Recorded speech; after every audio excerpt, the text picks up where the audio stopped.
umubare w'abantu bajya gukora ikizamini mu Busanza cyangwa se ku Muhima n'iyindi site yose ya polisi ikoresha ibizamini, bose uko bagiye gukora ibizamini ko babona provisoire, reka da. Fa telefone yawe uhamagara Jean Claude, uhamagara n'uyu bitwa François, ubahamagara bazaho bigiye. Ishuri Skills Driving and Language School tugufasha kwiga neza Icyongereza, Igishinwa, Ikidage n'Icyesipanyol. Akarenza ibyo byose ubona provisoire ukoze ishuri imwe, ikindi perime nawe utsindwa.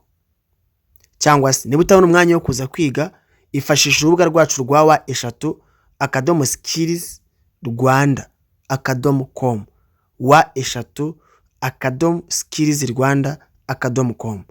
Uru ni urubuga rushobora gufasha kwihugura ibizamini byose, yaba ibyo gutwara imodoka ndetse yaba n'ibya provisoire, ukiga igitabo ukanakora n'ibizamini kurinda ugiye gukora ikizami. Menya kandi Sonia Kwete Komanda dukora hano i Remera mu Giporoso, hano hafi na KFC.